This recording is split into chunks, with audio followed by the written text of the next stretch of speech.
Welcome. If you're looking for an affordable portrait lens for Leica L mount, I think I have the answer. If you're a regular viewer, you'll know that I really highly rate the Leica 7mm f2 pre-spherical when it comes to my model photography, but this is a manual focus Leica M mount lens, not autofocus. The two lenses we're looking at today are both native L mount and they're also both autofocus.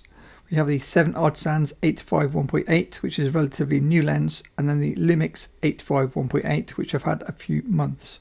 If you've seen any of my other 500 plus lens videos, coming up will be much of the same. My usual side-by-side testing for both lenses, all you need to know about each individual lens, and I'll also compare against other popular L mount lenses from both Leica and Sigma.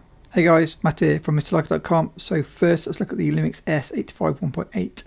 So if you're a regular viewer, you'll know that I've had the 50mm 1.8 for quite a few years, and I've always enjoyed this lens. Plastic fantastic, but it does do a great job, especially with a mist filter attached. After enjoying a 50 on the 1.5 crop CL, made me realise that maybe I need to get the 85mm. I went on MPB, found one at a good use price, and the rest is history, as they say, and this is one amazing lens. So if we take a closer look, I've been testing this lens a lot over the last month or so against as many different lenses as I could get a chance, with mist filters and without mist filters. If you read my latest newsletter, you may have noticed that my most liked photo was actually with the Lumix S f1.8 during one of my London workshops, as you can see here. As someone that teaches both Leica photography and model photography workshops, I've always got my eye open to try to find the best possible portrait lenses. Portrait lenses normally mean 75 to maybe 135mm focal length if you're looking at Leica cameras, and all these are shot with the Lumix S f1.8. For these test images coming up, there is no mist filter attached, and as you can see, I've got raw on the left and then just edited with a quick preset on the right. These photos are all shot with Petra, who flew in from Croatia. Okay, next bokeh. I tried to do a video for you, sorry for the shake, to show you the bokeh from all the different f-stops.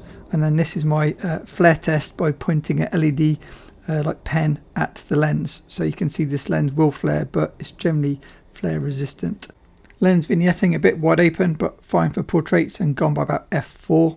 Lens sharpness, here's an infinity test, top left corner crop, and it's pretty good wide open, but by 2.8 onwards it's pretty sharp especially. Same with in closer 0.8 meters. Okay, what about the 7Artisans 85mm 1.8?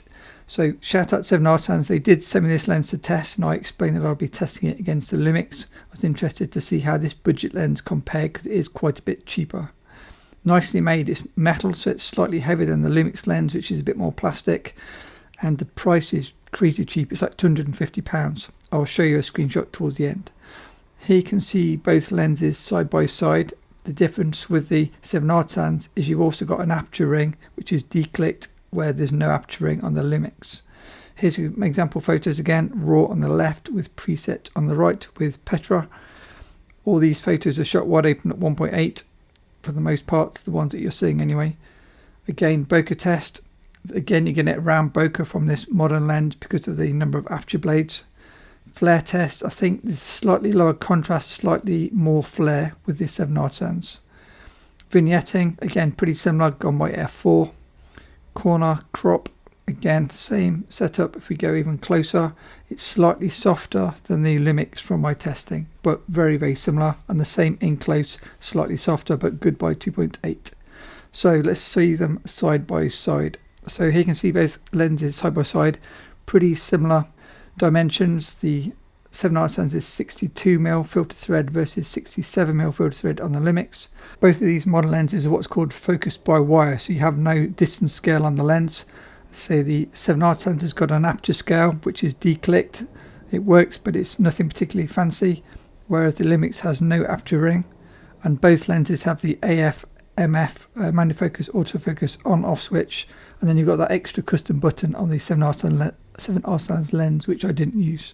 At first glance, both of these lenses look to give very similar results, so I was interested to do a side-by-side shoot outside with Petra in addition to our indoor shoot. So we did first session inside, second session outside, all on the same day. I'll do a Patreon video, look out for that if you want to see behind the scenes and my lighting setup. So again, you've now got 7Artisans on the left, Lumix on the right. I'm showing raw and edited photos, so just pause it to look at a closer look in of any particular image. They are very similar, but the Lumix S for me has got the edge. Vignetting wide open is slightly heavier on the Lumix. In some examples they almost look identical. If you're looking at exact sharpness, I'd say maybe the Lumix is 10% better, both in close and at infinity. And I'd say it's got a bit more contrast and a bit more bite, like a bit more pop.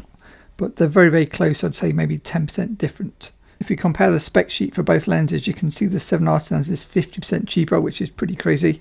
It's also a metal barrel, which makes it heavier at 438 versus 355 grams. If you prefer an aperture ring, you'll prefer the 7Artisans, and it has 11 aperture blades compared to only 9 on the Lumix.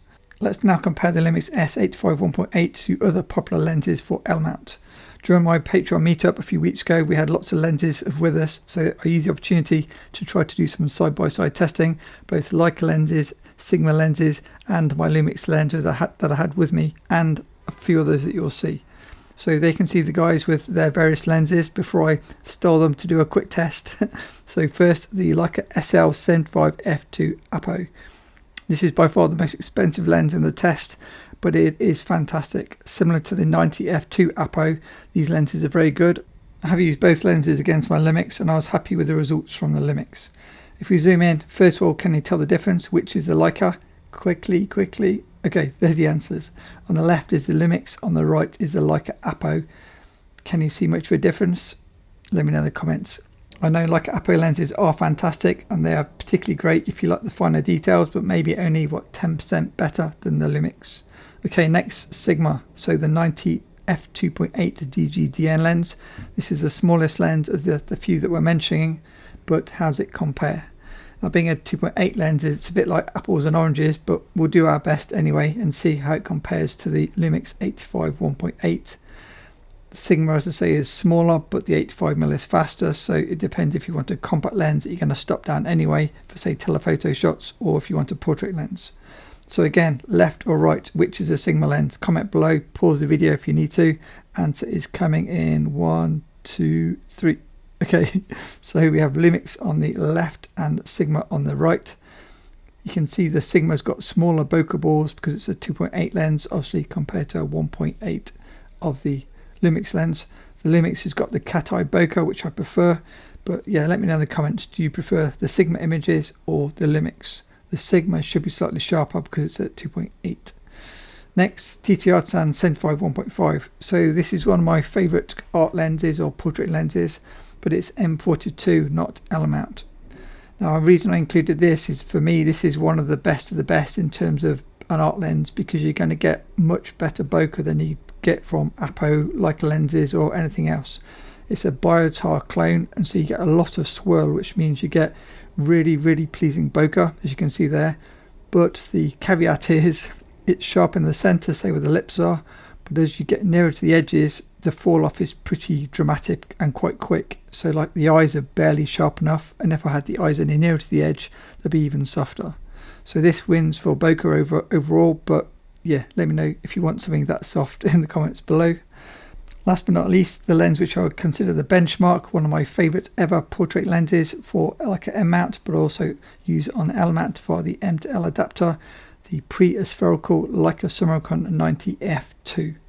So I wanted to see how do these modern lenses that have autofocus compare to the classic lens, which is only manual focus. Let's take the Lumix against the pre-aspherical 90 Apo. So which do you think is the Leica lens, the left or the right?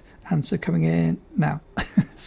Okay, so you can see the Summicron is maybe slightly softer, maybe a bit more forgiving, which is important for female portraits. But if you think, if I put a mist filter on the Lumix, I'm going to get a similar result. Okay, so what is the verdict? Now, as much as I love this lens, I am kind of surprised a little bit at how much I like both of these modern budget autofocus L-mount lenses. As I say, £250 for the 7Artisans, which is your best bet if you're on a tight budget. If you can stretch a bit more, $500, you can get the Lumix lens, which for me is the winner of those two autofocus lenses, and these are a fraction of the price compared to Leica Apo lenses. The Lumix for me is the overall winner. If I want autofocus, let's say I need to have one hand free to hold a light, And for my personal preference of shooting my female models, I'd normally have at least one mist filter on the lens at all times, just to take that edge off the skin, because when I edit I don't retouch, I just send all photos to all models, so I need skin to look good. Click here to see how the Sigma Art 85 1.4 compares to the Lumix 85 1.8.